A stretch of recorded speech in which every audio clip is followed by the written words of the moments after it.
Hi guys, welcome back to Trilokash. അപ്പം നമ്മൾ കഴിഞ്ഞ വീഡിയോയിൽ നമ്മൾ പറഞ്ഞിട്ടുള്ളത് വർക്കിൻ്റെ എക്സ്പ്രഷൻ ഡിറൈവ് ചെയ്യുന്നതായിരുന്നു. Expression for pressure volume work derive ചെയ്യുന്ന പോർഷൻസ് ആയിരുന്നു ഡിസ്കസ് ചെയ്തുകൊണ്ടിരുന്നത്. അപ്പോൾ നമ്മൾ റിവേഴ്സിബിൾ വർക്ക് ഡണ്ണിൻ്റെ എക്സ്പ്രഷനും പഠിച്ചു, അതുപോലെ തന്നെ ഇറിവേഴ്സിബിൾ വർക്ക് ഡണ്ണിൻ്റെ എക്സ്പ്രഷനും നമ്മൾ പഠിച്ചു. അപ്പോഴാണ് മഴയൊക്കെ വന്നിട്ട് നൈസായിട്ട് സീന് കുറച്ച് ഇതായത്. അപ്പം നമുക്ക് അവിടെ നിന്ന് തുടങ്ങാം. പിന്നെ ഞാൻ ചോദിച്ചതെന്ന് വെച്ചാൽ, ഞങ്ങളുടെ പരീക്ഷ മെയ് 7-ാം തീയതി അല്ലേ, അപ്പം നിങ്ങൾക്ക് എല്ലാ ചാപ്റ്ററും കറക്റ്റായിട്ട് മഞ്ജുഷ ഫോളോ ചെയ്യണോ, അല്ലെങ്കിൽ ഇമ്പോർട്ടൻ്റ് ആയിട്ടുള്ള പോർഷൻസ് മാത്രം മതിയോ എന്ന് ജസ്റ്റ് ഒന്ന് കമൻറ്റ് ചെയ്യണേ. കാരണം ഞാൻ ജസ്റ്റ് ഇപ്പം ഫോളോ ചെയ്യുന്നത് മഞ്ജുഷയാണ്. സോ മഞ്ജുഷയുടെ എല്ലാ പോർഷൻസും കവർ ചെയ്തുകൊണ്ടാണ് ക്ലാസ് എടുക്കുന്നത്. സോ അത് വേണ്ടാന്നില്ലെങ്കിൽ ഞാനത് ഒഴിവാക്കാം, മെയിൻ പോയിൻ്റ് മാത്രം പറഞ്ഞിട്ട് പോവാം. പക്ഷേ ഞാൻ ഇപ്പം ഫോളോ ചെയ്യുന്നത് മഞ്ജുഷയാണ്. സോ നമുക്ക് ക്ലാസ്സിലേക്ക് കടക്കാം. റിവേഴ്സിബിൾ എക്സ്പാൻഷനെ കുറിച്ച് നമ്മൾ പറഞ്ഞു, അതിൻ്റെ എക്സ്പ്രഷൻ നമ്മൾ പഠിച്ചു. ഇനി നമുക്ക് റിവേഴ്സിബിലിറ്റി ആൻഡ് മാക്സിമം വർക്ക് എന്ന് പറഞ്ഞിട്ടുള്ള പോർഷനിലേക്ക് കടക്കാം. എന്താണ് റിവേഴ്സിബിലിറ്റി? ഞാൻ പറഞ്ഞു, റിവേഴ്സിബിൾ വർക്ക് ഡൺ എന്ന് പറയുന്നതാണ് മാക്സിമം വർക്ക്. അതായത് റിവേഴ്സിബിൾ പ്രോസസ്സിലാണ് മാക്സിമം വർക്ക് കിട്ടുക. മാക്സിമം വാല്യൂ ഓഫ് വർക്ക് കിട്ടുന്നത് റിവേഴ്സിബിൾ പ്രോസസ്സാണ്. കാരണം അതിനുള്ള കാരണം എന്ന് വെച്ചാൽ, റിവേഴ്സിബിൾ പ്രോസസ്സിൽ പോകുമ്പോൾ ഓരോ ടൈമിലും അത് ഇക്വിലിബ്രിയത്തിലേക്ക് കടക്കുന്നുണ്ട്. പ്രോസസ്സ് ഇക്വിലിബ്രിയത്തിലേക്ക് ഓരോ ടൈമിലും റിവേഴ്സിബിൾ പ്രോസസ്സിനൂടെ കടക്കുന്നുണ്ട്. സോ അതുകൊണ്ട് തന്നെ അവിടെ ഉണ്ടാകുന്ന വർക്ക് ഡൺ എന്ന് പറയുന്നത് ഇറിവേഴ്സിബിളിനേക്കാളും കൂടുതലായിരിക്കും. ഇത് മഞ്ജുഷയിൽ കുറച്ച് വ്യക്തമായിട്ട് പറയുന്നുണ്ട്. ജസ്റ്റ് അതിൻ്റെ ഒരു ഔട്ട്ലൈൻ മാത്രം ഞാൻ പറഞ്ഞു പോവാണ്. അതായത് ഓരോ ടൈമിലും നമ്മൾ എന്താ ചെയ്യുക, ഇക്വിലിബ്രിയത്തിലെത്തി വീണ്ടും അത് എന്ത് ചെയ്യും, ഇക്വിലിബ്രിയം ബ്രേക്ക് ചെയ്ത് വീണ്ടും ആ പ്രോസസ്സ് കണ്ടിന്യൂ ചെയ്തുകൊണ്ടിരിക്കും. അപ്പം നമുക്ക് എന്ത് പറയാം, അവിടെയുള്ള റിവേഴ്സിബിൾ പ്രോസസ്സിലെ വർക്ക് ഡൺ എന്ന് പറയുന്നത് മാക്സിമം ആണെന്ന് നമുക്കറിയാം. ഇനി നമുക്ക് പഠിക്കേണ്ടത് എന്താണ് ഇൻറ്റേർണൽ എനർജി എന്നാണ്. ഇൻറ്റേർണൽ എനർജി എന്ന് പറഞ്ഞാൽ ഒന്നുമില്ല, total energy of a system is called internal energy. അത് സിസ്റ്റത്തിലുള്ള എല്ലാ എനർജികളെയും കൂട്ടിച്ചേർത്താണ് നമ്മൾ ഇൻറ്റേർണൽ എനർജി എന്ന് പറയുന്നത്. അത് നൊട്ടേറ്റ് ചെയ്യുന്ന ലെറ്റർ യു എന്ന് പറഞ്ഞ ലെറ്റർ കൊണ്ടാണ്. സോ നമുക്ക് ഇൻറ്റേർണൽ എനർജി പലതരത്തിലുണ്ട്. അതായത് ഇ എന്ന് പറയുന്നത് കൈനറ്റിക് എനർജി ഉണ്ടാവും. നമുക്കറിയാം എനർജി എന്ന് പറയുന്നത് രണ്ട് ഫോമിലുണ്ട്. കൈനറ്റിക് എനർജി ഉണ്ട്, പൊട്ടൻഷ്യൽ എനർജി ഉണ്ട്. ഈ കൈനറ്റിക് എനർജി തന്നെ ഡിഫറെൻറ്റ് ടൈപ്പ് ഉണ്ട്. സോ എല്ലാത്തിൻ്റെയും സമ്മാണ്, അതായത് ഒരു സിസ്റ്റത്തിൻ്റെ എല്ലാ വിധത്തിലുള്ള എനർജിയുടെയും സമ്മാണ് ഇൻറ്റേർണൽ എനർജി എന്ന് പറയുന്നത്. So kinetic energy of translation മോഷൻ്റെ എനർജി വരും, അതുപോലെ തന്നെ കൈനറ്റിക് എനർജി ഓഫ് വൈബ്രേഷണൽ മോഷൻ്റെ എനർജി വരും, അതുപോലെ തന്നെ kinetic energy of rotational motion. ഇനി കൈനറ്റിക് എനർജി മാത്രമല്ല, പൊട്ടൻഷ്യൽ എനർജിയും വരും. പൊട്ടൻഷ്യൽ എനർജി ഓഫ് അട്രാക്ഷൻ വരും, പൊട്ടൻഷ്യൽ എനർജി ഓഫ് റിപ്പൽഷൻ വരും, ന്യൂക്ലിയർ പൊട്ടൻഷ്യൽ എനർജി വരും. അങ്ങനെ ഒരു സിസ്റ്റത്തിലുള്ള എല്ലാവിധ എനർജികളുടെയും ടോട്ടലിനെയാണ് ഇൻറ്റേർണൽ എനർജി എന്ന് പറയുന്നത്. അത് നൊട്ടേറ്റ് ചെയ്യുന്ന ലെറ്റർ എന്ന് പറയുന്നത് യു ആണ്. പിന്നെ ഇൻറ്റേർണൽ എനർജി എന്ന് പറയുന്നത് ഒരു സ്റ്റേറ്റ് ഫംഗ്ഷനാണ്. ഞാൻ സ്റ്റേറ്റ് ഫംഗ്ഷനെ കുറിച്ചും പാത്ത് ഫംഗ്ഷൻസിനെ കുറിച്ചും കഴിഞ്ഞ വീഡിയോ ചെയ്തിട്ടുള്ളതാണ്. അപ്പോൾ ഞാൻ അധികം എക്സ്പ്ലെയിൻ ചെയ്യുന്നില്ല. It's A state function. അതുപോലെ തന്നെ ഇറ്റ് ഈസ് ആൻ എക്സ്റ്റെൻസീവ് പ്രോപ്പർട്ടിയാണ്. അതായത് ഇൻറ്റേർണൽ എനർജി എന്ന് പറയുന്നത് ഒരു എക്സ്റ്റെൻസീവ് പ്രോപ്പർട്ടിയാണ്. എന്താണ് എക്സ്റ്റെൻസീവ് പ്രോപ്പർട്ടി, എന്താണ് ഇൻറ്റൻസീവ് പ്രോപ്പർട്ടി എന്ന് ഡിസ്കസ് ചെയ്തിട്ടുള്ളതാണ്. അപ്പോൾ ഞാൻ എക്സ്പ്ലെയിൻ ചെയ്യാൻ പോകുന്നില്ല. U = F(T) ആണ്. അതായത് ഇൻറ്റേർണൽ എനർജി എന്ന് പറയുന്നത് ടെമ്പറേച്ചറിൻ്റെ ഒരു ഫംഗ്ഷനാണ്. It is A very important point. നമ്മൾ പല ഭാഗങ്ങളിലേക്ക് കിടക്കുമ്പോൾ, പല ഡെറിവേഷനിലേക്ക് കിടക്കുമ്പോൾ ഈ ഒരു നോളജ് നമുക്ക് വളരെയധികം ഉപയോഗപ്രദമായിരിക്കും. അതായത് ഇൻറ്റേർണൽ എനർജി എന്ന് പറയുന്നത് ടെമ്പറേച്ചറിൻ്റെ ഫംഗ്ഷനാണ്. അതുകൊണ്ട് ഉദ്ദേശിക്കുന്നത് എന്താ, അതായത് ടെമ്പറേച്ചർ കൂടുന്നതിനനുസരിച്ച് ഇൻറ്റേർണൽ എനർജിക്ക് എന്ത് സംഭവിക്കും, ഇൻറ്റേർണൽ എനർജി കൂടും. അതുപോലെ തന്നെ ടെമ്പറേച്ചർ കുറയുകയാണെങ്കിലോ ഇൻറ്റേർണൽ എനർജി കുറയും. ഇനി ടെമ്പറേച്ചറിൽ മാറ്റം ഇല്ലെങ്കിൽ ചേഞ്ച് ഇൻ ഇൻറ്റേർണൽ എനർജി എന്ന് പറയുന്നത് 0 ആയിരിക്കും. നമ്മൾ വിവിധ തരത്തിലുള്ള പ്രോസസ്സിലെ വർക്ക് ഡൺ കണ്ടുപിടിക്കാൻ പോകുമ്പോൾ ഈ ഒരു റിലേഷൻ നമുക്ക് വളരെയധികം യൂസ്ഫുൾ ആയിരിക്കും. അത് ജസ്റ്റ് ഒന്ന് നോട്ട് ചെയ്തിടാം. ഇനി നമുക്ക് അടുത്ത പോർഷനിലേക്ക് അടക്കാം. അടുത്താണ് നമ്മുടെ തെർമോഡൈനാമിക്സിൻ്റെ കീ എന്ന് പറയുന്ന ഫസ്റ്റ് ലോ ഓഫ് തെർമോഡൈനാമിക്സ്. എന്താണ്, നമുക്ക് എല്ലാവരും കേട്ടുപരിചയമുള്ള ഒരു ഡെഫിനിഷനാണ് ഫസ്റ്റ് ലോയുടെ definition. Energy can neither be created nor be destroyed, but it can be converted from one form to another. എനർജീനെ നിർമ്മിക്കാനോ നശിപ്പിക്കാനോ സാധ്യമല്ല, അതൊരു രൂപത്തിൽ നിന്ന് മറ്റു രൂപത്തിലേക്ക് ട്രാൻസ്ഫർ ചെയ്യാൻ മാത്രമേ പറ്റുള്ളൂ എന്ന് പറയുന്ന സ്റ്റേറ്റ്മെൻറ്റാണ് ഫസ്റ്റ് ലോ ഓഫ് തെർമോഡൈനാമിക്സിൻ്റെത്. നമുക്ക് എല്ലാവർക്കും അറിയുന്ന ഒരു കോമൺ ആയിട്ടുള്ള സ്റ്റേറ്റ്മെൻറ്റാണ്. പിന്നെ നമ്മളിതിൻ്റെ മാത്തമാറ്റിക്കൽ ആയിട്ടുള്ള നൊട്ടേഷൻ പഠിക്കണം, മാത്തമാറ്റിക്കൽ സ്റ്റേറ്റ്മെൻറ്റ് പഠിക്കണം. അതായത് ഡെൽറ്റ യു എന്ന് പറയുന്നത് Q+W ആണ്, ചേഞ്ച് ഇൻ ഇൻറ്റേർണൽ എനർജി. അതായത് ഡെൽറ്റ യു എന്ന് പറയുന്നത് Q+W ആണ്. അതായത് Q എന്ന് പറയുന്നത് ഹീറ്റ്, W എന്ന് പറയുന്നത് വർക്ക് ഡൺ ആണ്. ഈ ഇക്വേഷൻ നമ്മൾ എഴുതുമ്പോൾ, മാത്തമാറ്റിക്കൽ എക്സ്പ്രഷൻ എഴുതുമ്പോൾ സൈൻ കൺവേർഷനെ കുറിച്ചിട്ടൊന്നും നൈസായിട്ട് ഓർത്ത് വെക്കേണ്ടതുണ്ട്. ഞാൻ സൈൻ കൺവേർഷനെ കഴിഞ്ഞ വീഡിയോയിൽ ഡിസ്കസ് ചെയ്തിട്ടുണ്ട്. ഏത് ക്യൂ എപ്പോൾ കൊടുക്കുക, എപ്പോൾ പോസിറ്റീവ് ആവും നെഗറ്റീവ് ആവും എന്നല്ല. സിസ്റ്റം ഹീറ്റ് അബ്സോർബ് ചെയ്യുമ്പോൾ ക്യൂ പോസിറ്റീവ് ആവും, സിസ്റ്റം ഹീറ്റ് റിലീസ് ചെയ്യുമ്പോൾ അത് നെഗറ്റീവ് ആവും. ആൻഡ് വർക്ക് ചെയ്യുമ്പോൾ, സിസ്റ്റം വർക്ക് ചെയ്യുമ്പം ആ വർക്ക് ഡൺ എന്ന് പറയുന്നത് നെഗറ്റീവ് സൈൻ ആയിരിക്കും. ഇനി സിസ്റ്റത്തിന് മേൽ വർക്ക് ചെയ്യുമ്പോൾ ആ വർക്ക് പോസിറ്റീവ് ആയിരിക്കും. ഞാൻ നേരത്തെ പറഞ്ഞിട്ടുള്ളതാണ്, പക്ഷേ അത് ഇമ്പോർട്ടൻ്റ് ആണ്. കാരണം നമ്മൾ ന്യൂമറിക്കൽ പ്രോബ്ലംസൊക്കെ ചെയ്യുമ്പോൾ ഇത് നമുക്ക് ഭയങ്കര ഉപയോഗപ്രദമായിരിക്കും. നമുക്ക് സൈൻ കൺവേർഷൻ നോക്കാം.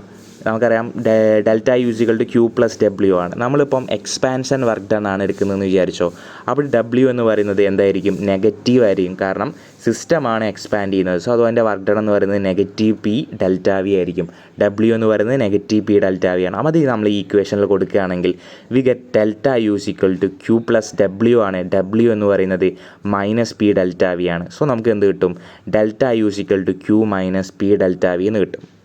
ഇപ്പോൾ നമ്മളൊരു കണ്ടീഷൻ അസ്യൂം ചെയ്യുകയാണ്. അതായത് നമ്മൾ പ്രോസസ്സ് നടത്തുന്നത് കോൺസ്റ്റൻറ്റ് വോളിയത്തിലാണെന്ന് വിചാരിക്കുക.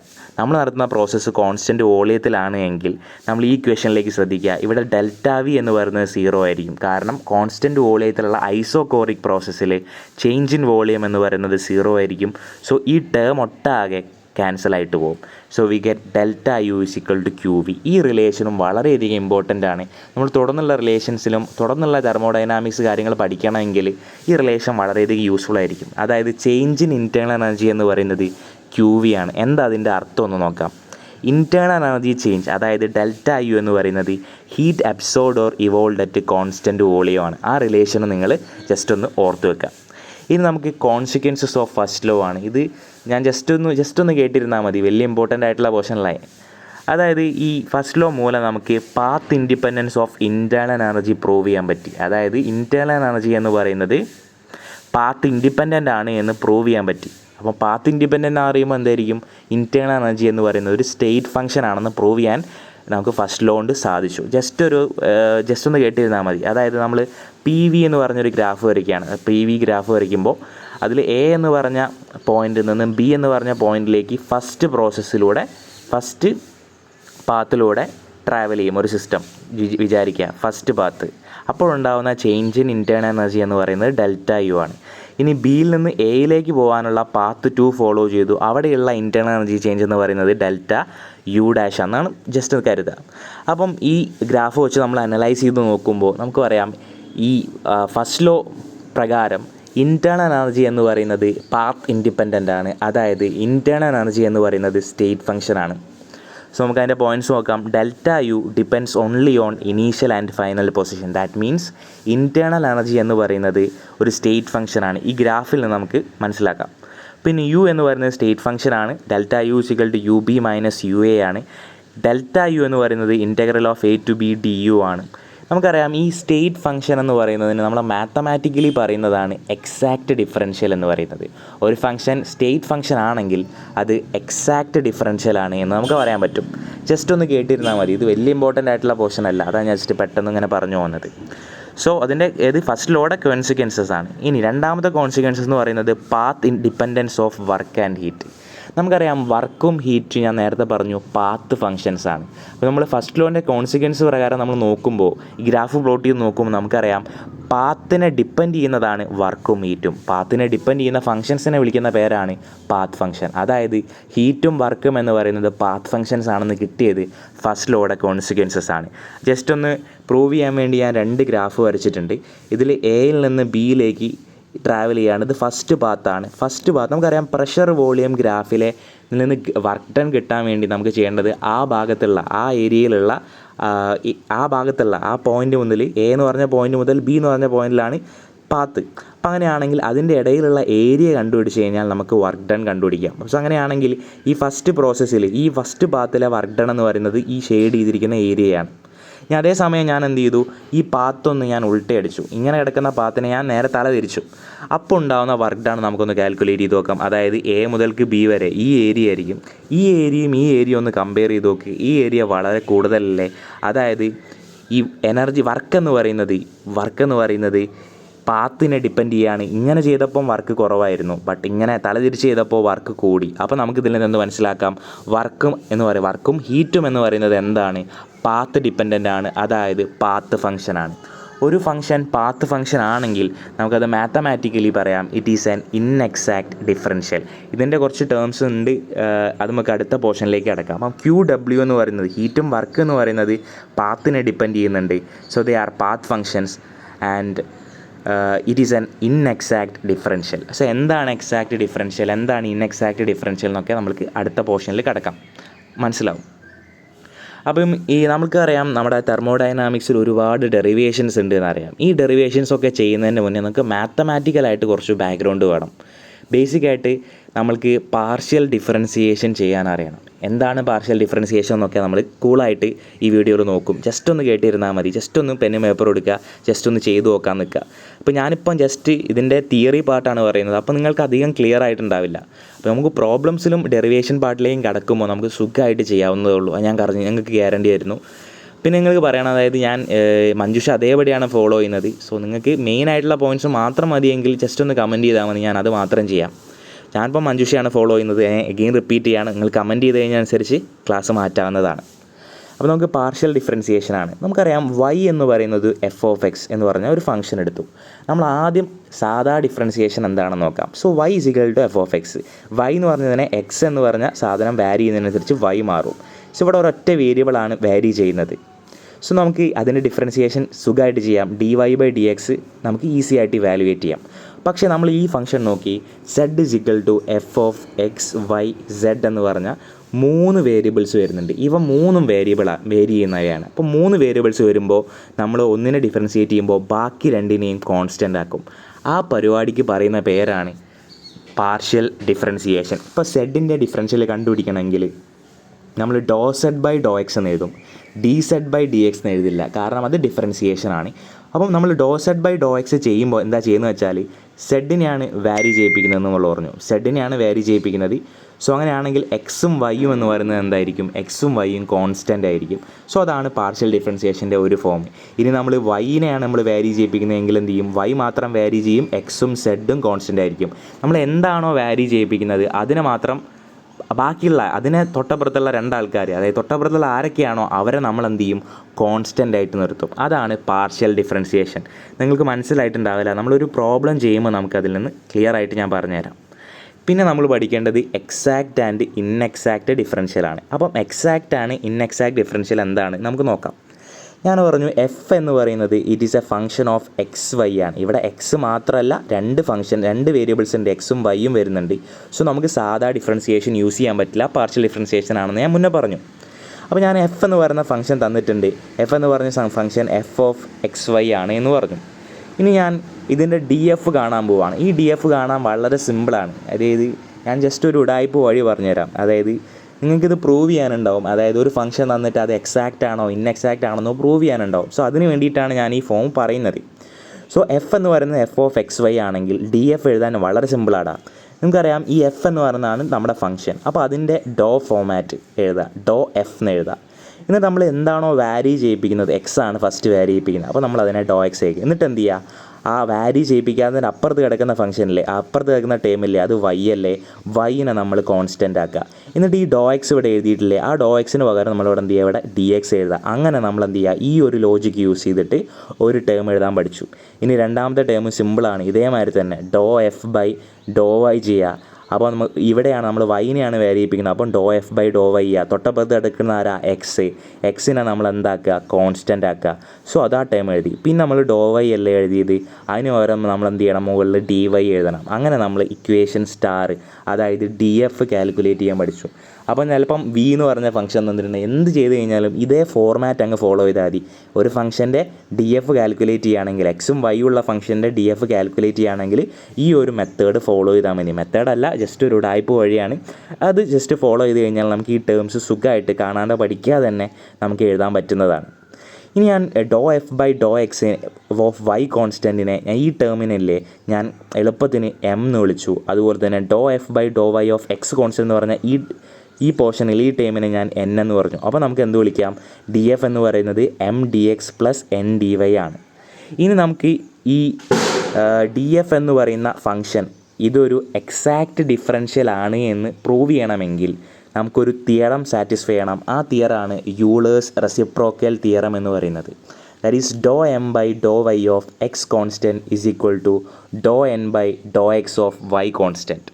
ഇതെങ്ങനെയാണ് ചെയ്യാമെന്നൊക്കെ സിമ്പിളായിട്ടുള്ള പരിപാടിയാണ്. അധികം ഈ കാണുന്ന ഭീകരത മാത്രമേ ഉള്ളൂ, സിമ്പിളായിട്ടുള്ള കാര്യമാണ്. പക്ഷേ ഈ ഇക്വേഷൻ കാണാനോ പഠിക്കാനോ ഞാൻ ജസ്റ്റ് ഒരു സൂത്രവാക്യം പറയാം. സൂത്രവാക്യമല്ല, ഒരു ഉഡായിപ്പ്. അതായത് എം അല്ല ഇവിടെ തന്നിട്ടുള്ളത്. അപ്പോൾ എമ്മിൻ്റെ കിടക്കുന്ന ആളെ നമ്മൾ എന്ത് ചെയ്യുക, എടുക്കരുത്, താഴെ വാരി ചെയ്യിപ്പിക്കരുത്. അതിന് തൊട്ടപ്പുറത്ത് കിടക്കുന്ന ആളെ വാരി ചെയ്യിപ്പിക്കുക വൈ. അപ്പോൾ നമ്മൾ എന്ത് എഴുതി, ഡോ എം ബൈ ഡോ വൈ. ഇനി അടുത്ത് കിടക്കുന്ന ആളെ എന്ത് ചെയ്യുക, ഇതിൻ്റെ നേരെ ഓപ്പോസിറ്റ് ചെയ്താൽ ആ ഇക്വേഷൻ എഴുതാൻ പറ്റും. എക്സ് കോൺസ്റ്റൻ്റ് എന്ന് എഴുതാം. അതുപോലെ തന്നെ ഡോ എൻ ആണെങ്കിൽ അടുത്ത് കിടക്കുന്ന ആളെ എടുക്കരുത്, തൊട്ടപ്പുറത്ത് ആളെ വാരി ചെയ്യിപ്പിക്കുക. ഇവിടെ എന്നിൻ്റെ തൊട്ടടുത്ത് വൈ ആണ്, വൈനെ വാരി ചെയ്യിപ്പിക്കരുത്, എക്സിന് വാരി ചെയ്യിപ്പിക്കുക. അപ്പോൾ അങ്ങനെ നമ്മൾ ഡോ എൻ ബൈ ഡോ എക്സ് എന്ന് എഴുതി. ഇനി അടുത്ത് കിടക്കുന്ന ആളെ കോൺസ്റ്റൻ്റ് ആക്കുക. ഈ ഒരു theorem, Euler's reciprocal theorem satisfy ചെയ്യുകയാണെങ്കിൽ നമുക്ക് എന്ത് പറയാം, ഡി എഫ് എന്ന് പറയുന്നത് എക്സാക്റ്റ് ഡിഫറൻഷ്യൽ ആണ് എന്ന് പറയാം. ഇനി ഈ തിയറം സാറ്റിസ്ഫൈ ചെയ്തിട്ടില്ല എങ്കിൽ അതിനെ ഇൻഎക്സാക്റ്റ് ഡിഫറൻഷ്യൽ എന്ന് പറയാം. ഇപ്പോൾ ഈ എക്സാക്റ്റ് ഡിഫറൻഷ്യൽ, ഇൻഎക്സാക്റ്റ് ഡിഫറൻഷ്യൽ, ഈ പോർഷൻ ഞാനൊക്കെ പഠിക്കുന്ന ടൈമിൽ മഞ്ജുഷയിൽ എന്താ പറയുക, അധികമായിട്ടുള്ള വായനയ്ക്ക്, അതായത് അധികം വിലയിരുത്തലിന് വിധേയമാക്കാത്ത ഒരു എക്സ്ട്രാ റീഡിംഗ് ആയിട്ടുള്ളതാണ് ഞാൻ കാണിച്ചിട്ടുള്ളത്. പക്ഷേ നിങ്ങളുടെ സിലബസിൽ ഇത് കാണിച്ചിട്ടുണ്ട്, അതായത് ഇതിൻ്റെ പ്രോബ്ലംസ്, എക്സസൈസ് കാണിച്ചിട്ടുണ്ട്. സോ അതുകൊണ്ടാണ് ഞാനിത് ഉൾക്കൊള്ളിച്ചിട്ടുള്ളത്. അപ്പം ജസ്റ്റ് ഒന്ന് കണ്ടിരിക്കുക. ഈ ഇക്വേഷൻ പറഞ്ഞിട്ടുള്ളത് നിങ്ങൾക്ക് മനസ്സിലായിട്ടുണ്ടാവില്ല. നമ്മളൊരു പ്രോബ്ലം ചെയ്യുമ്പോൾ നമുക്കിതെന്താകും, ഇത് വളരെ ക്ലിയർ ആയിട്ട് മനസ്സിലാവും. നമുക്കൊരു പ്രോബ്ലം ചോദിക്കാം. നമ്മുടെ എക്സസൈസിലെ മഞ്ജുഷയിലെ എക്സസൈസാണ്, സോൾഡ് എക്സസൈസാണ്. അപ്പോൾ നമുക്ക് നോക്കാം. Given that V is a function of T and B, show that D V is an exact differential for ideal gas. ഇതാണ് നമുക്ക് ഫോളോ ചെയ്യേണ്ടത്, നമുക്ക് സോൾവ് ചെയ്യേണ്ടത്. വി എന്ന് പറയുന്നത് എന്താ, F. It is a function of T and B. അപ്പോൾ നമുക്ക് എഴുതാം V is equal to F of T P എന്ന് എഴുതാം. അപ്പോൾ ഞാൻ നേരത്തെ പറഞ്ഞു, ഒരു എഫ് എന്ന് പറഞ്ഞ ഫംഗ്ഷൻ തന്നു കഴിഞ്ഞാൽ ഡി എഫ് അല്ലെങ്കിൽ ഡി വി എഴുതാൻ നമ്മൾ ഒരു ചെറിയൊരു ഷോർട്ട് കട്ട് പഠിച്ചിട്ടുണ്ടായിരുന്നു. അതേ സാധനം നമ്മളിവിടെ അപ്ലൈ ചെയ്യുക. വി എന്ന് പറയുന്നത് ഡി വി എഴുതാൻ D V is equal to എന്ന് എഴുതുക. ഇവിടെ നമ്മൾ ആദ്യം എന്ത് ചെയ്യുക, ഈ ഡി വിക്ക് പകരം ഡെൽ വി അപ്ലൈ ചെയ്യുക. ഡെൽ വി ഡിവൈഡഡ് ബൈ തൊട്ടപ്പുറത്ത് കിടക്കുന്ന ആരാ, ടെമ്പറേച്ചർ, അവനെ വേരി ചെയ്യിപ്പിക്കുക. Del V by del T എന്താ ചെയ്യുക, ഇവൻ എന്ത് ചെയ്യുക, കോൺസ്റ്റൻ്റ് ആക്കുക. ടീൻ്റെ അടുത്ത് കിടക്കുന്ന ആളെ നമ്മൾ എന്ത് ചെയ്യുക, കോൺസ്റ്റൻ്റ് ആക്കുക, പി ആക്കുക. എന്നിട്ട് ഈ ഡെൽ ടീനെ നമ്മൾ ഡി ടി ആയിട്ട് എഴുതുക. അപ്പോൾ ഒരു ടേം എഴുതാൻ നമ്മൾ പഠിച്ചു. ഇനി അതുപോലെ തന്നെ നമുക്ക് അടുത്ത ടേം കിടക്കാം. ഇപ്പോൾ ഡി വി ആണ്, സോ നമുക്ക് ഇവിടെ ഡെൽ വി എന്ന് എഴുതി. ഇനി ഈ ടേമിനെയാണ് നമ്മൾ വാരി ചെയ്യിപ്പിക്കുന്നത്. അപ്പോൾ ഡെൽ പി എന്ന് എഴുതി. ബാക്കിയുള്ള അടുത്ത ടേമിനെ നമ്മൾ എന്ത് ചെയ്യും, തൊട്ടപ്പുറത്ത് ഇറങ്ങുന്ന ടേമിനെ എന്ത് ചെയ്യും, നമ്മൾ കോൺസ്റ്റൻ്റ് ആക്കും. So del V by del P ആയിട്ട് കോൺസ്റ്റൻറ്റ് ടി എന്ന് എഴുതി. എന്നിട്ട് എന്ത് ചെയ്യുക, ഈ ഡെൽ പിന് പകരം ഡി പി എഴുതുക. ഈ ഡി വി എന്ന് എഴുതാൻ സിമ്പിളല്ലേ, വളരെ സിമ്പിളായിട്ട് ഈ ലോജിക്ക് വെച്ചിട്ട് നമുക്ക് ഡി വി എഴുതാം. നമുക്ക് എന്തോടെ ചോദിച്ചിട്ടുള്ളത്, ഡി വി എന്ന് പറയുന്നത് എക്സാക്റ്റ് ഡിഫറൻഷ്യൽ ആണെന്ന് പ്രൂവ് ചെയ്യണം. സോ എക്സാക്റ്റ് ഡിഫറൻഷ്യൽ ആണെന്ന് പ്രൂവ് ചെയ്യണമെങ്കിൽ നമുക്ക് എന്ത് തിയറം യൂസ് ചെയ്യണം, യൂളേഴ്സ് റെസിപ്രോക്കൽ തിയറം സാറ്റിസ്ഫൈ ചെയ്യുന്നുണ്ടോ എന്ന് നോക്കിയാൽ മതി. നമുക്ക് ഇത് എഴുതി നോക്കാം. അപ്പം ഈ ഇവിടെ വൈയും എക്സും നമ്മൾ മാറിയിട്ടുണ്ടാവും. നമ്മൾ എക്സും വൈയും ആണ് എടുത്തത്, പക്ഷേ ഇവിടെയുള്ള ഫംഗ്ഷൻസ് ടിയും ബി ആണ്. സോ അതിനനുസരിച്ച് യൂളർ തിയറം മാറ്റി കൊടുത്താൽ മതി. അതൊക്കെ സിമ്പിളാണ്, നമുക്ക് ചെയ്ത് നോക്കിയാൽ മനസ്സിലാവും. നിങ്ങൾ എന്തായാലും ഒരു പെന്നും പേപ്പറും എടുക്കുക, ഞാൻ പറയുന്ന രീതിക്ക് ജസ്റ്റ് ഒന്ന് ചെയ്തു നോക്കാൻ ശ്രമിക്കുക. സോ ആദ്യം ഒരു റിലേഷൻ ഉണ്ടാക്കാൻ പോവുകയാണ്. നമുക്ക് അറിയാം ഐഡിയൽ ഗ്യാസ് ഇക്വേഷൻ എന്ന് പറയുന്നത് P V is equal to N R T ആണ്. ഇവിടെ എൻ എന്ന് പറയുന്നത് 1 മോളായിട്ട് എടുക്കാം. അപ്പോൾ അങ്ങനെയാണെങ്കിൽ നമുക്ക് P V is equal to R T എന്ന് എഴുതാം. ഇതിൽ നിന്ന് ഞാൻ വിയുടെ ഇക്വേഷൻ എഴുതാണ്. V is equal to R T by P, അതായത് for 1 mole of ideal gas V is equal to R T by P എന്ന് എഴുതാം. നമ്മൾ ഡി വിയുടെ ആ ഇക്വേഷൻ ഒന്നുകൂടെ ഒന്ന് പകർത്തി എഴുതി. ഡി വി എന്ന് പറയുന്നത് del V by del T at constant pressure into D T plus del V by del P at constant temperature D P ആണ്. നമുക്കറിയാം ഈ വലിയ ടേം ആയതുകൊണ്ട് നമ്മൾ സിമ്പിൾ എളുപ്പത്തിന് നമ്മൾ എന്ത് ചെയ്യുക, എം എന്ന് പറഞ്ഞ പേര് കൊടുക്കുക. Doe V by doe T at constant പ്രഷറിനെ നമ്മൾ എം എന്ന് പറഞ്ഞ പേര് കൊണ്ട് കൊടുക്കുക. അതുപോലെ തന്നെ del V by del P at constant ടെമ്പറേച്ചറിനെ എൻ എന്ന് പറഞ്ഞ പേര് കൊണ്ട് കൊടുക്കുക. അപ്പോൾ നമുക്ക് എന്ത് കിട്ടി, d V equal to M d T plus N d P എന്ന് കിട്ടി. അപ്പോൾ ഇവിടെ എം എന്ന് പറഞ്ഞാൽ എന്താടാ, del V by del T at constant പ്രഷറാണ്. എൻ എന്ന് പറഞ്ഞാൽ എന്താടാ, del V by del P at constant ടെമ്പറേച്ചറാണ്. അപ്പോൾ നമുക്ക് പ്രൂവ് ചെയ്യേണ്ടത് എന്താ, ഈ നമുക്ക് യൂളർ തിയറം നമുക്കറിയാം. D F is equal to M d X plus N d Y ആണെങ്കിൽ doe M by doe Y of X is equal to doe N by doe X of Y ആണ്. So ഇവിടെ ടെമ്പറേച്ചറും പ്രഷറും T P ആയതുകൊണ്ട് നമ്മൾ എക്സും വൈക്ക് പകരം എന്ത് ചെയ്യണം, ടിയും ബി യൂസ് ചെയ്യണം. അതേ സാധനം നമ്മളിവിടെ ചെയ്യാണ്. നമുക്ക് ഇക്വേഷൻ നോക്കാം. ടിയും ബി അല്ലേ, അപ്പോൾ ഞാൻ യൂളർ തിയറം എഴുതുന്നതിൻ്റെ ഒരു ഷോർട്ട് കട്ട് പറഞ്ഞിട്ടുണ്ടായിരുന്നു. എം ഡി ടി ആണ്. ഡോ എം ബൈ തൊട്ടപ്പുറത്ത് കിടക്കുന്ന ആളെ വാരി ചെയ്യിപ്പിക്കരുത്. ഇവിടെ ഈ അടുത്തുള്ള ആളെ വാരി ചെയ്യിപ്പിക്കുന്നത്, തൊട്ടപ്പുറത്തുള്ള അയൽക്കാരനെ നമ്മൾ വാരി ചെയ്യിപ്പിക്കുക. അതായത് ഇവിടെ ഡി പി ആണ് വാരി ചെയ്യുന്നത്. സോ അതെന്ത് ചെയ്യുക, ഡോ എം ബൈ ഡോ പി എന്ന് എഴുതാനും തൊട്ടപ്പുറത്ത് കിടക്കുന്ന ആളെ നമ്മൾ എന്ത് ചെയ്യുക, കോൺസ്റ്റൻ്റ് ആക്കുക. അപ്പോൾ ഒരു ടേം എഴുതി. അതുപോലെ തന്നെ ഡോ എൻ എഴുതുക. ഡോ എൻ എഴുതി തൊട്ടപ്പുറത്തെ ആൾക്കാരെ വാരി ചെയ്യിപ്പിക്കരുത്, അപ്പുറത്തുള്ള അയൽക്കാരനെ വാരി ചെയ്യിപ്പിക്കുക. അപ്പോൾ അങ്ങനെയാണെങ്കിൽ ഡെൽറ്റി എന്ന് എഴുതുക. ഈ അടുത്ത് കിടക്കുന്ന ആളെ നമ്മൾ എന്ത് ചെയ്യുക, കോൺസ്റ്റൻ്റ് ആക്കുക. അപ്പോൾ ആ ടേം എഴുതാൻ നിങ്ങൾ പഠിച്ചിട്ടുള്ള സിമ്പിളായിട്ടുള്ള ഒരു ലോജിക്കാണ്. അപ്പോൾ അത് ഫോളോ ചെയ്ത് ആ ടേം എഴുതാം. ഇനി നമുക്ക് doe M by doe P of constant temperature കണ്ടുപിടിക്കണം, doe N by doe T of constant pressure കണ്ടുപിടിക്കണം. പക്ഷേ അതിൻ്റെ മുന്നേ നമുക്ക് ഈ എമ്മും എന്നും കണ്ടുപിടിക്കേണ്ടേ. സിമ്പിളാണ്. എമ്മും എന്നും എങ്ങനെ കണ്ടുപിടിക്കുന്നു നമുക്ക് നോക്കാം. നമ്മളൊരു റിലേഷൻ ഉണ്ടാക്കിയിട്ടുണ്ടായിരുന്നു, വി എന്ന് പറയുന്നത് ആർ ടി ബൈ പി. അതൊന്ന് ജസ്റ്റ് ഒന്ന് ഞാനിവിടെ എഴുതി നമുക്ക് ആവശ്യം വരും എമ്മും എന്നും കണ്ടുപിടിക്കുമ്പോൾ. ഇപ്പം എം എന്ന് പറയുന്നത് ഇവിടെ എന്താ, doe V by doe T at constant പ്രഷറാണ്. എം എന്ന് പറയുന്നത് doe V by doe T at constant പ്രഷറാണ്. നമുക്ക് അതിനെ ഒന്ന് കണ്ടുപിടിച്ച് നോക്കാം. സിമ്പിളാണ്. എം എന്ന് പറയുന്നത് ഈ വിക്ക് പകരം നമുക്ക് എന്ത് സബ്സ്റ്റിറ്റ്യൂട്ട് ചെയ്യടാ, ആർ ടി ബൈ പി എന്ന്. അപ്പം doe of R T by P divide by del T at constant പ്രഷറാണ്. ഇവിടെ പ്രത്യേകം ശ്രദ്ധിക്കുക, പി എന്ന് പറയുന്നത് കോൺസ്റ്റൻ്റ് ആണ്. നമ്മൾ എന്ത് കാര്യം ഡെറിവേഷൻ ചെയ്യുകയാണെങ്കിലും ഡെറിവേറ്റീവ് ചെയ്യുകയാണെങ്കിലും ഇൻ്റഗ്രേറ്റ് ചെയ്യുകയാണെങ്കിലും കോൺസ്റ്റൻ്റ് ആയിട്ടുള്ള ടേംസിനെ നമ്മൾ പുറത്ത് നിർത്തും. അതൊരു കോമൺ റൂളാണ്. ആ കോമൺ റൂളൊന്ന് ജസ്റ്റ് ഒന്ന് മനസ്സിലാക്കി ഇരിക്കണം. അപ്പോൾ ഇവിടെ നോക്കുക, പി എന്ന് പറഞ്ഞ ടേം കോൺസ്റ്റൻ്റ് ആണ്. നമുക്ക് വിൻ്റെ ടേം നമ്മൾ എഴുതി, V is equal to R T by P ആണ്. അത് നമ്മൾ ഈ ബ്രാക്കറ്റിൽ കൊടുത്തു. നമുക്കറിയാം ആർ എന്ന് പറയുന്നത് ഒരു കോൺസ്റ്റൻ്റ് അല്ലേ, യൂണിവേഴ്സൽ ഗ്യാസ് കോൺസ്റ്റൻ്റ് എന്ന് പറഞ്ഞിട്ടുള്ള ഒരു കോൺസ്റ്റൻ്റ് ആണ് ആർ എന്ന് പറഞ്ഞ ടേം. സോ നമ്മൾ ആറ് കോൺസ്റ്റൻ്റ് ആണ്, അതുപോലെ തന്നെ പ്രഷറും കോൺസ്റ്റൻ്റ് അല്ലേ. ഈ രണ്ട് ടേമുകളെ നമ്മൾ പുറത്തേക്ക് നിർത്തി, ആർ ബൈ പി. പിന്നെ ആകെയുള്ളത് ആരാടാ, ടെമ്പറേച്ചർ അല്ലേ, del T by del T എന്ന് പറയുന്നത് 1 അല്ലേ. അപ്പോൾ എം എന്ന് പറഞ്ഞാൽ നമുക്ക് എന്ത് കിട്ടി, ആർ ബൈ പി എന്ന് കിട്ടി.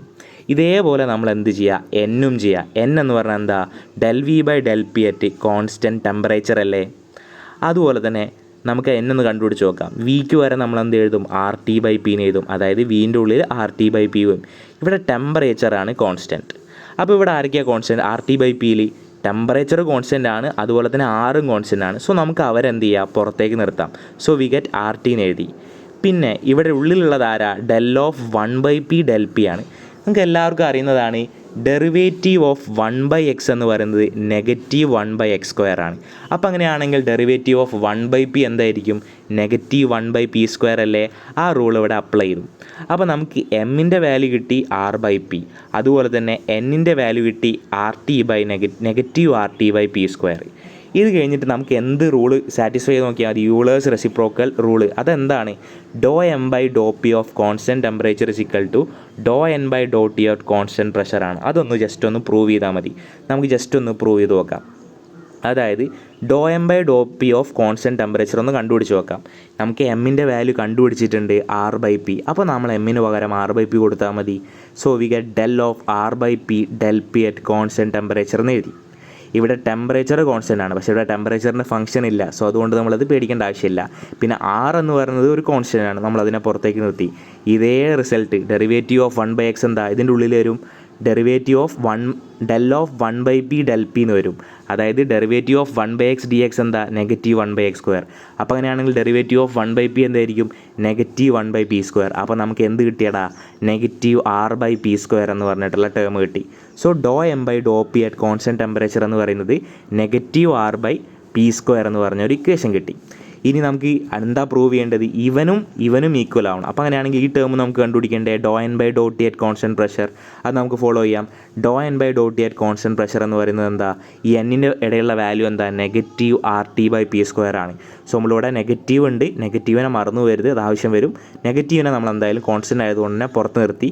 ഇവിടെ നമ്മൾ പ്രഷർ കോൺസ്റ്റൻ്റ് ആണ്. സോ അതുകൊണ്ട് തന്നെ ആറും universal gas constant P square, ഇവിടെ പ്രഷർ കോൺസ്റ്റൻ്റ് ആയതുകൊണ്ട് തന്നെ ഈ ആർ ബൈ പി സ്ക്വയർ നമ്മൾ പുറത്തേക്ക് നിർത്തി. അപ്പോൾ negative R by P square കിട്ടി. ഇനി del T by del T എന്താ, ടി എക്സ്.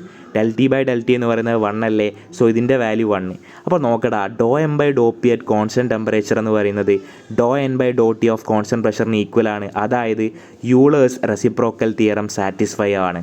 അപ്പോൾ യൂളേഴ്സ് റെസിപ്രോക്കൽ തിയറം സാറ്റിസ്ഫൈ ആണെങ്കിൽ ഡി വി എന്ന് പറയുന്നത് എക്സാക്റ്റ് ഡിഫറൻഷ്യൽ ആയിരിക്കില്ലേ. അതാണ് ഇവിടെ ചെയ്തിട്ടുള്ളത്. വളരെ സിമ്പിളായിട്ടാണ്, ജസ്റ്റ് ഈ ലോജിക്കായിട്ട് ചെയ്താൽ മതി. ഇതിൻ്റെ ഒരു അടുത്തൊരു പ്രോബ്ലം ഉണ്ട്, അത് ജസ്റ്റ് നിങ്ങൾ ഞാൻ അധികം സമയം കളഞ്ഞ് പോക്കുന്നില്ല, ജസ്റ്റ് ഈ മോഡലിൽ അങ്ങ് ഫോളോ ചെയ്താൽ മതി. അപ്പം ഇത് ഞാനൊക്കെ പഠിക്കുന്ന ടൈമിൽ ഇതൊരു എന്താ പറയുക എക്സ്ട്രാ റീഡിംഗ് ആയിരുന്നു. പക്ഷേ നിങ്ങളുടെ സിലബസ് കൊടുത്തിട്ടുണ്ട്, അപ്പോൾ അതുകൊണ്ടാണ് ഞാനിത് ഉൾക്കൊള്ളിച്ചിട്ടുള്ളത്. പിന്നെ ഞാൻ മഞ്ജുഷയാണ് ഫോളോ ചെയ്യുന്നത്. അപ്പോൾ നിങ്ങൾക്ക് ഇമ്പോർട്ടൻ്റ് ആയിട്ടുള്ള പോർഷൻസ് മാത്രം വേണമെങ്കിൽ ജസ്റ്റ് ഒന്ന് കമൻറ്റ് ചെയ്താൽ മതി. അത് മാത്രം ഞാൻ അതിനനുസരിച്ച് ഞാൻ ക്ലാസ് മാറ്റിക്കോളാം. അപ്പം ഇതുവരെ പറഞ്ഞത് ക്ലിയർ ആണെന്ന് ഞാൻ വിചാരിക്കുന്നു. അപ്പം ജസ്റ്റ് ഒന്ന് ചെയ്ത് നോക്കുക. അപ്പം ക്ലാസ്സിലെ സജഷൻസോ മിസ്റ്റേക്സോ കാര്യങ്ങളോ ഉണ്ടെങ്കിൽ ദയവ് ചെയ്ത് കമൻറ്റ് ചെയ്യുക. Thank you.